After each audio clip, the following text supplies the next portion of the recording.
অঞ্জলিস কিচেনে আপনাদের সকলকে স্বাগত। বন্ধুরা, আজ আমি করে দেখাবো মূলোর কোপ্তাকারি। এই মূলোর কোপ্তাকারি কিভাবে বানাই আপনারা দেখতে থাকুন। প্রথমে মূলোটাকে ধুয়ে নিয়েছি, ধুয়ে নিয়ে বড় গ্রেটারের সাহায্যে গ্রেট করে নিচ্ছি। বন্ধুরা, এতে মূলোগুলো আস্তে আস্তে গ্রেট করে নিয়ে দেখুন বন্ধুরা, আমার মূলো গ্রেট করা হয়ে গেছে। এই গ্রেট করা মূলোর মধ্যে দিয়ে দিলাম ডাল বাটা, কিছুটা আধ বাটা করে বেটেছি মুসুর ডাল, আর কোঁচানো পেঁয়াজ আর কাঁচা লঙ্কা কোঁচানো, আর দিয়ে দিচ্ছি বন্ধুরা ধনিয়া পাতা, কোঁচানো ধনিয়া পাতা দিয়ে দিলাম। দিয়ে এবারে হাতের সাহায্যে একটু মেখে নিচ্ছি বন্ধুরা, ব্যাটারটা মেখে নিচ্ছি যাতে করে একটু কমে যায়, মাখতে মাখতে একটু কমে যাবে। তারপর দিয়ে দিলাম পরিমাণ মতো লবণ আর হলুদ গুঁড়ো, দিয়ে দিলাম গ্রেট করে রাখা আদা রসুন। তারপর বন্ধুরা হাতের সাহায্যে আবারও মশলাগুলোকে একসাথে ব্যাটারের সাথে মেখে নিচ্ছি বন্ধুরা। তারপরে উনানে কড়াই বসিয়ে পরিমাণ মতো সরিষার তেল দিচ্ছি। সরিষার তেল দিয়ে এইবারে একটু গরম করে নিয়ে এর মধ্যে মূলোর কোপ্তাগুলোকে গরম তেলের মধ্যে ছেড়ে দিচ্ছি বন্ধুরা।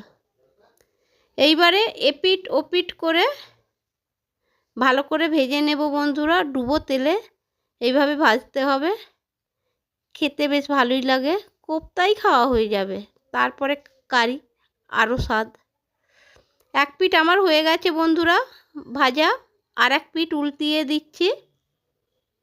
এইভাবে উল্টিয়ে দিচ্ছি, দেখুন কি সুন্দর ভাজা হয়ে গেছে আমার কোপ্তাগুলো। এক পিঠ, আর এক পিঠ ভাজার জন্য বন্ধুরা আমি রেখে দিয়েছিলাম। তারপরে আমার কোপ্তাগুলো লাল লাল করে ভাজা হয়ে গেছে, এইবারে তুলে নিচ্ছি বন্ধুরা। তারপরে কোপ্তা ভাজার তেলটাতে দুটো শুকনো লঙ্কা ফাটিয়ে দিলাম, আর দিয়ে দিচ্ছি পরিমাণ মতো গোটা জিরে।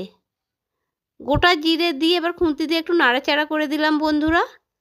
তারপর এর মধ্যে দিয়ে দিলাম কিছু ছোট ছোট গোটা পেঁয়াজ। গোটা পেঁয়াজ বন্ধুরা খুব খেতে ভালো লাগে, বেশ কারি টারির মধ্যে গোটা পেঁয়াজ দিলে ভালোই লাগে। আর কিছু কোঁচানো পেঁয়াজও দিয়ে দিচ্ছি, দিয়ে এবারে নাড়াচাড়া করে দিচ্ছি বন্ধুরা, ভালো করে একটু ভাজা ভাজা করে নেব। তারপরে দিয়ে দিচ্ছি পরিমাণ মতো লবণ, পরিমাণ মতো লবণ আর হলুদ গুঁড়ো দিয়ে দিচ্ছি। হলুদ গুঁড়ো দেওয়ার পর আবারও বন্ধুরা একটু খুন্তি দিয়ে নাড়াচাড়া করে দিচ্ছি। তারপরে দিয়ে দিচ্ছি বন্ধুরা কোঁচানো টমেটো। কোঁচানো টমেটোটা দিয়ে আবারও খুন্তি দিয়ে একটু নাড়াচাড়া করে দিচ্ছি যাতে করে ভাজা ভাজা হয়ে যায়।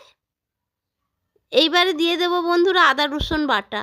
আদা রসুন বাটাটা দিয়ে আবারও নাড়াচাড়া করে দিয়ে ভালো করে একটু কষাতে হবে বন্ধুরা, যাতে করে কাঁচা আদা রসুনের গন্ধ না থাকে। তারপরে দিয়ে দিচ্ছি লঙ্কা গুঁড়ো। লঙ্কা গুঁড়ো দিয়ে বন্ধুরা ভালো করে কষিয়ে নিচ্ছি। দেখুন বন্ধুরা কত সুন্দর কষানো হয়েছে, তেল ছেড়ে দিয়েছে। এবারে দিয়ে দিচ্ছি বন্ধুরা পরিমাণ মতো জল। পরিমাণ মতো জল দিয়ে ভালো করে খুন্তি দিয়ে একটু নাড়াচাড়া করে দিলাম। দেখুন বন্ধুরা আমার ঝোলটা ফুটে উঠেছে।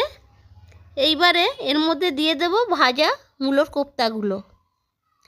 ভাজা মূলোর কোপ্তাগুলো এক এক করে আমি ঝোলের মধ্যে দিয়ে খুন্তি দিয়ে নাড়াচাড়া করে একটু ডুবিয়ে দিচ্ছি ঝোলের মধ্যে, কেননা কোপ্তাগুলো একটু রসটা ভিতরে প্রবেশ করে একটু নরম হয়ে যাবে, আর খেতেও খুব ভালো লাগবে বন্ধুরা।